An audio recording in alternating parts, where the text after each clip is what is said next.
Hello, and welcome back to Aggressive Physics. Today we're going to start to explore graphical analysis of motion. And today is going to be day 17 of our Aggressive Physics. Now, graphical analysis allows us to take a visual representation of the motion of an object. And what we can do is we can utilize three different graphs to represent the motion. We can use the displacement of the object and graph where it was in position versus the time. We can find the velocity versus the time and analyze the motion that way. And we could even use the acceleration versus time. So those three graphs will allow us to analyze whatever characteristic of an object's motion that we would like to know about and have a visual representation. And what you'll see is that there are certain characteristics of the graph that will allow us to determine what the motion is just by observation. So within a second, you can look at a graph, see a certain shape, and know the type of motion that occurs. It won't allow you to do too much mathematically at that 1 second point, but then we can take some simple mathematics and utilize that in order to understand it mathematically.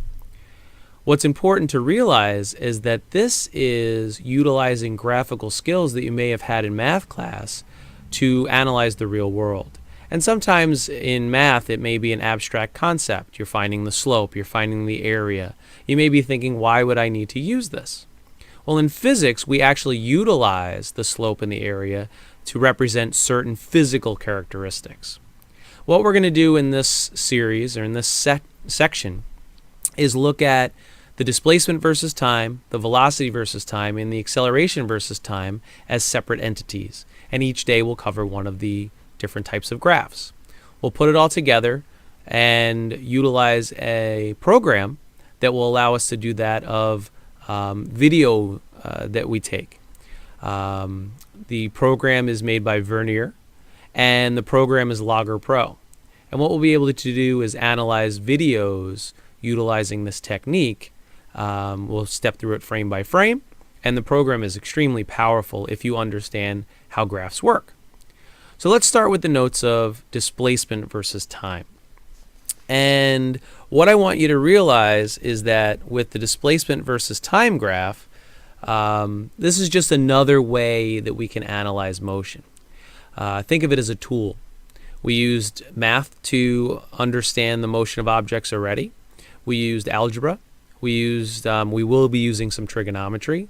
But typically we just set variables equal to certain characteristics of an object's motion.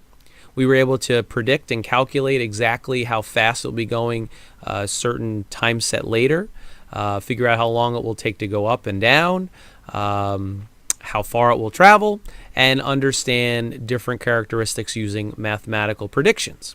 The vector equations we have using the big five allow us to do that quite readily. And we'll use those equations throughout the entire course. Now with graphing, we have our three different graphs that we can use. And for the displacement versus time, basically what we're going to do is plot the position of the object in space, wherever it happens to be, over a certain time interval. And the time interval could be in seconds, it could be in hours, it could be in minutes, it could be in days even. We could predict the motion of celestial bodies using days perhaps, or even years. We could predict the motion of normal objects typically in seconds or minutes, but in our system, in the English system, we may use hours as our time interval. Typically we'll start with seconds though when we're just beginning analyzing motion. Now what's important to realize is that the shape of the graph itself will tell us exactly what the object is doing at any given time. We're going to stick to single shapes for now, but we could string the shapes together and have really complex types of motion. We can analyze the motion of an entire journey of an object and understand when is the object accelerating, when is it stationary, when is it moving at a constant rate, etc. So the shape we're going to stick to is either curved or straight. Now if we have a straight line, and a graph, for example, the one you're looking at, you're going to see that the uphill motion shows a positive slope. straight line graph you can find the slope of, and that's something you should have learned in math class. And if not, you're going to learn it here, and it's going to make you stronger in your math courses. Now, the type of motion represented by a straight line is constant. We know that the motion in this case has a positive velocity.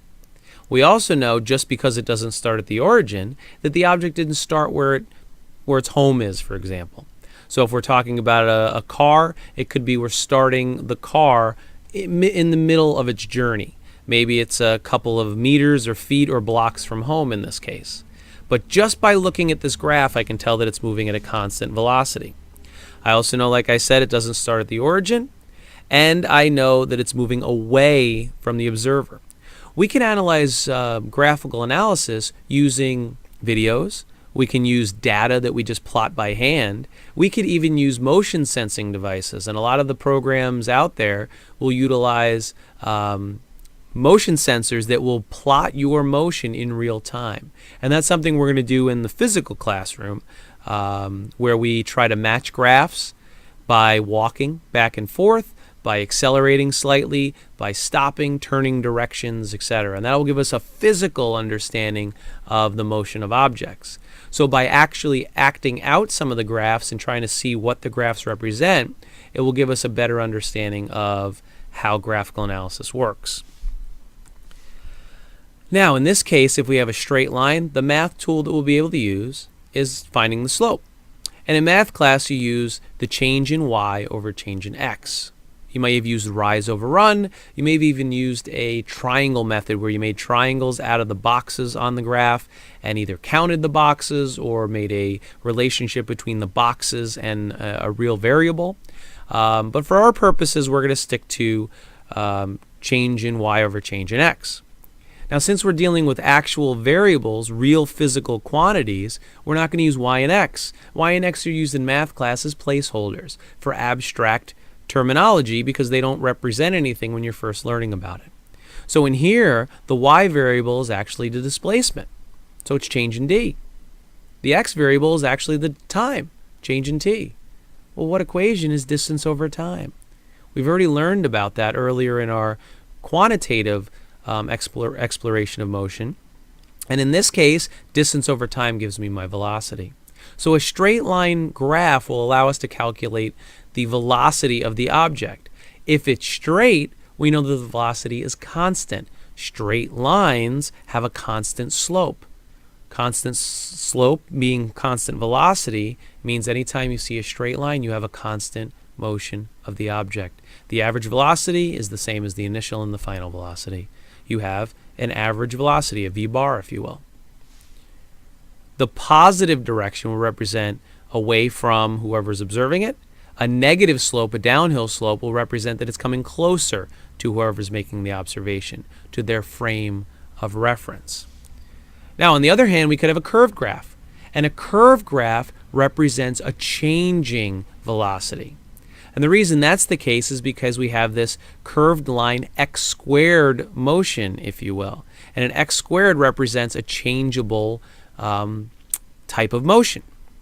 And in this case, we don't have a consistent slope. You cannot find the slope of a curve.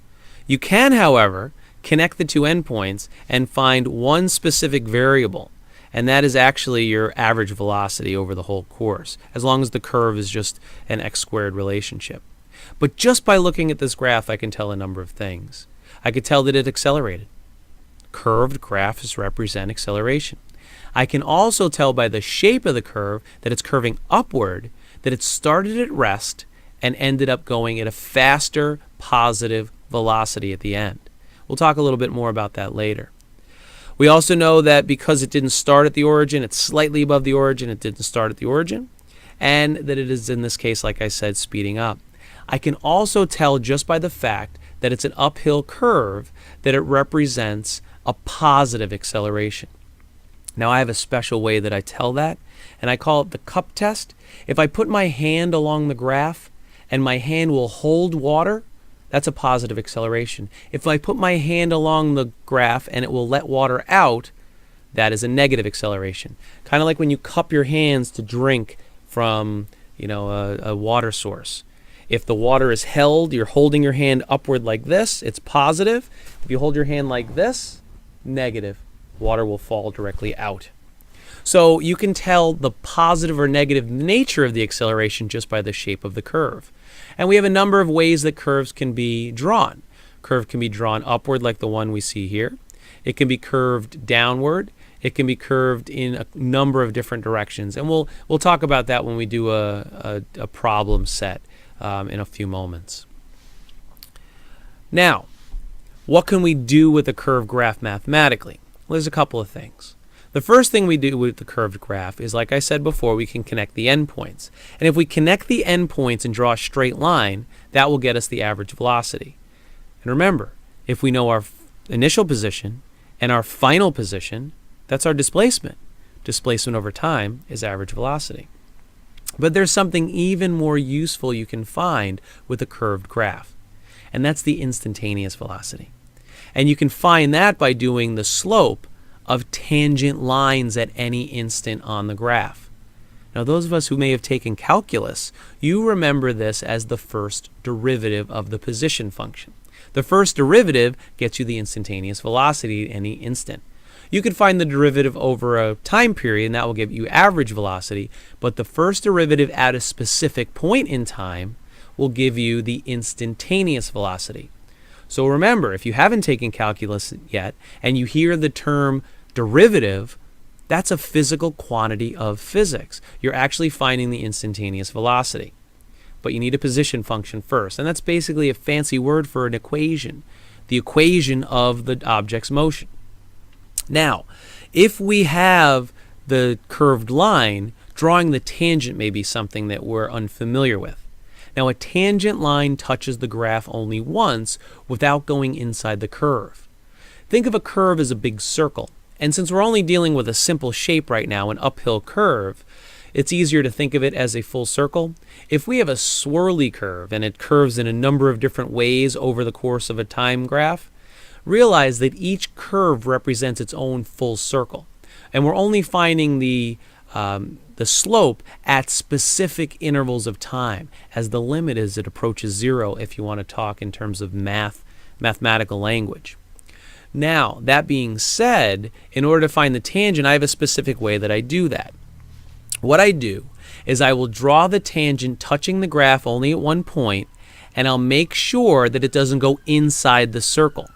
Think of the graph as a big balloon, and what we're going to do is represent that balloon by the inside of the curve. The inside of the curve is where all the air is, and if I break the balloon by drawing that tangent line, I will actually puncture the balloon and pop it. So when you're drawing a tangent, you want to avoid breaking the balloon. You want to draw the tangent line so it touches gently but doesn't go through. Almost like you're touching a stick against the balloon on its side, the side of the stick, instead of puncturing it with the end point. Maybe think of a skewer like you would use for marshmallows when you're roasting marshmallows over a fire to make s'mores. You don't want to stab the balloon. You just want to lay the end of the s'more stick, if you will, against the side of the balloon. If you do that gently and then you draw a line against that, that's a tangent line. Now, I realize that a tangent can be either uphill or downhill. If the tangent line goes uphill in a positive direction, it has a positive velocity, and if it goes downhill, it has a negative velocity. Now, that's how I was able to determine with my other graph before that the speed was increasing. If I drew a tangent line at the beginning of an upward curve, that's almost flat. An object starts at zero. As I move along the graph farther and farther, I'll find that the velocity is going to get bigger because the slope of the tangent line gets bigger. So the slope of the tangent line, I don't even have to calculate. I can just observe and realize that it's either getting bigger or smaller, that the velocity is increasing or perhaps decreasing. Now, in order to actually draw the tangent, I have a specific procedure that I use. If I want to find the tangent in a specific time period, let's say 2 seconds, I'm going to draw an X on the graph at 2 seconds. I'm going to take my ruler and I'm going to place it near the X. But then what I want to do to avoid puncturing the curve and breaking the balloon, if you will, what I want to do is instead place a pencil or a pen point on the x. And then I'll be able to move my ruler as a pivot point, and I want to basically see as much of the graph as possible and draw the line once I see as much of the graph as possible, and the only point that touches the graph is where my ruler is. And I'll show you an example of that in a few moments. But it's important to realize that if you're first starting out, you want to go through this procedure diligently. You want to draw your x, you want to place your pencil on the x, you want to put your ruler along the pencil point, and you want to rotate your ruler slightly until you see as much of the graph as possible. You don't block the graph, you don't go through the graph, and once you think that that's appropriate, you draw your line. Now the problem is everyone's tangent is going to be slightly different. So this is not the most precise methodology we can use. If we're doing a hand-drawn tangent, there's going to be some room for error. But what you'll be pleasantly surprised is that when you do this, you'll get pretty good results. One of the labs we're going to do is a lab where we analyze an object falling through space. And we're going to draw graphs by hand in order to find the acceleration of gravity. Many times the acceleration of gravity becomes very accurate as long as we're diligent with our graph drawing. So it's important to follow the procedure as closely as possible in order to get good results. Just because the technology is there that will allow us to solve it almost instantaneously using a sensor, using video analysis, the old methods still work. And it's important to realize the technology is just going to be a way to make it work faster. But we need to understand what the technology does first. When you were younger, you didn't use a calculator to do your math facts. You did that by hand first. You tried to memorize the important ones. You probably memorized the times table from 0 to 12. Once you got better and quicker at that, you then used the calculator to do it more efficiently for bigger numbers. It's important to do the same thing here. We try to draw our graphs by hand first, and then we can use video analysis, we can use technology to make that occur quicker. But it's important to understand the basics first before we go into the high-tech versions. Now, in order to understand this better, I think we should do some practice problems. And what I'm going to do now is show you the examples I talked about during this discussion, and then we'll do another sample problem or two dealing with displacement versus time. Now remember, you have two different shapes you're looking for. Straight line, which is going to represent constant velocity. If it's flat, that's a zero velocity. If it's uphill, it's positive. If it's downhill, it's negative. If you have a curve, that's going to represent the acceleration. If water will stay in your hand when you put your hand along the curve, it's positive acceleration. If the water will fall out if you put your hand on the curve, it's negative acceleration. The curve could tell you if you're speeding up or slowing down based on how the tangent lines move as you move forward on the graph. And it's important to show that I will go through a number of different examples of this in the next few moments. Thank you. All right, so when we're dealing with a displacement time graph and it happens to be curved, what we have to do is find a tangent line, and then we can determine the slope of that line. Now a tangent line means it touches the graph only once and doesn't go through. So let's say I want to find the tangent line at this point. I'm going to draw an X. Then what I'm going to do is I'm going to put my pen on the X. I'm going to take my ruler and I'm going to move it so that it touches the X.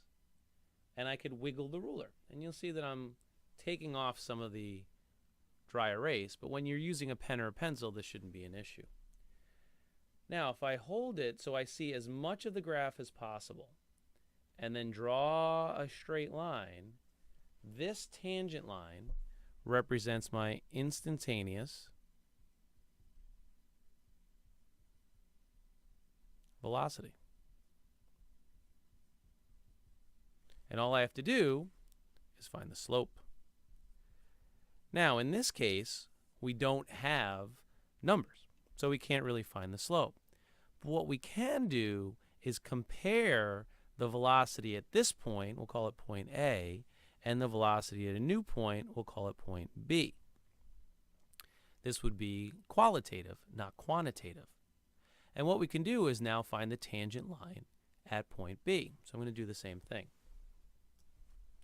I'm going to place my pen at the X. I'm going to hold my ruler so I see as much of the line as possible. I'm going to draw a straight line.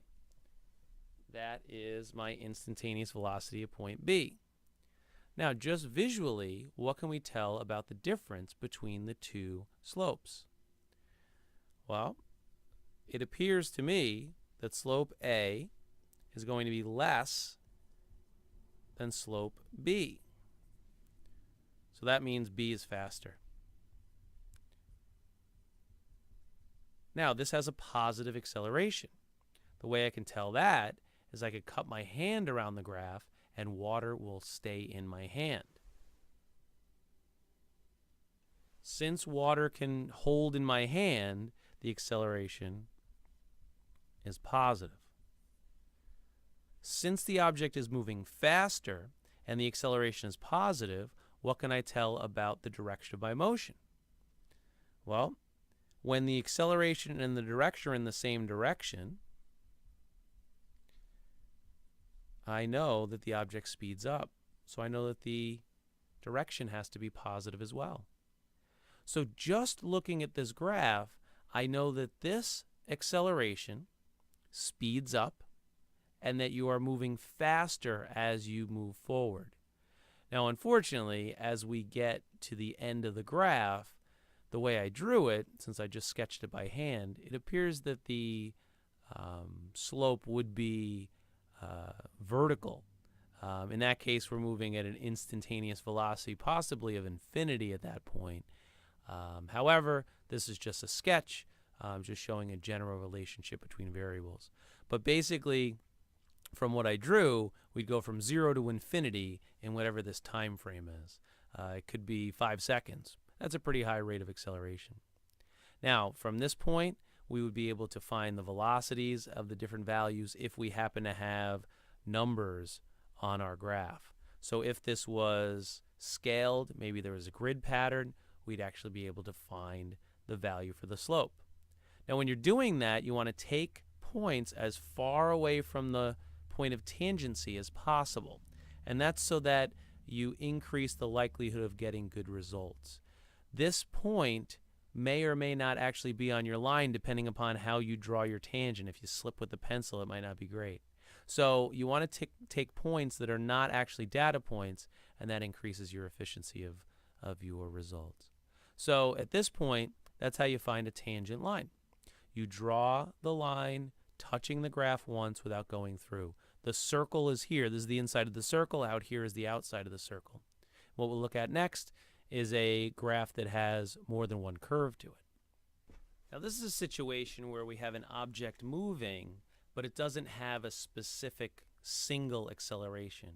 In fact, what this is going to do is have a negative acceleration, and the way I could tell is water will fall out of my hand, more negative acceleration, and then at this point here, we switch to a positive acceleration, and then a positive acceleration. So the accelerations, just because of the shape of the curve, are negative up to about this point, and I say about because it's not a perfectly drawn graph, I just sketched it, and then around this position right here, it switches to positive and then remains positive the rest of the way. Now, what we can do is find tangent lines, which would allow us to calculate the instantaneous velocity at different locations. And what I'll do is I'll start here at this spot. What I do is I draw my X. I'm going to hold my ruler so that it touches the graph once. I could see, in this case, since I held it underneath, as little of the graph as possible, and I draw the line. Well, I know I'm moving at a positive velocity at that point. What about at the point I drew the 0?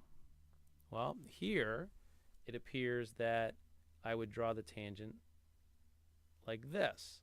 Remember, the circle is localized. It's not going to work if we think of each thing as a circle or each curve as a circle, because this circle here goes through the second half of the graph. So the circle is really small and close to the curve itself. Over here, I would have a situation where I'd want to draw the tangent from underneath.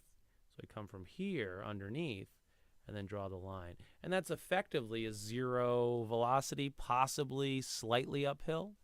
And then over at this point, it seems that the curve is curving away like this. The inside's over here, so I want to come to the other side. And it almost looks, from the shape of the graph, that we travel at effectively a constant velocity because the line is on top of the curve at that point. And although it's a straight line, we still call the graph a curve because generally it's just a curved shape throughout the paper. Now in this case, positive velocity, negative velocity here, zero velocity, and then a positive velocity again. What this could represent, just physically, is an object moving along, slowing down because the slope of the line is getting smaller, stops at this point. Any point we change direction from going up to down, that shows a change in your acceleration. You're stopping and turning around. We're going to speed up in a negative direction, slow down again. So this shape here, if I were to amplify this area, you speed up, then you slow down. Speed up, negative, slow down. Now we're stopped here, and then we speed up again, going in the latter part of the graph, finally reaching a final velocity. Now this part here, if we had numbers, we'd be able to calculate the value of the velocities. But basically this is akin to a person running, let's say, a shuttle run in phys ed class. They are running already, they stop, they pick up the object, they speed up, they slow down again, stop, maybe pick up the object, and then run back in the other direction. They're traveling forward, backward, and forward again. But from the looks of things, they don't reach back to the origin. So this would be, if you're running the shuttle run, you run to the far shuttle, you run back to a nearer shuttle, and then you run back again farther away. Just from this graph, I can tell a lot about what an object's doing from the shapes of the graph, and then also I could calculate, if I had numbers, the velocities at different points in time. But remember, the only tool we can use right now is the slope, and if it's not a straight line, we have to force a straight line, and that's by drawing the tangent. And this shows a couple of tangent lines drawn on a sketch.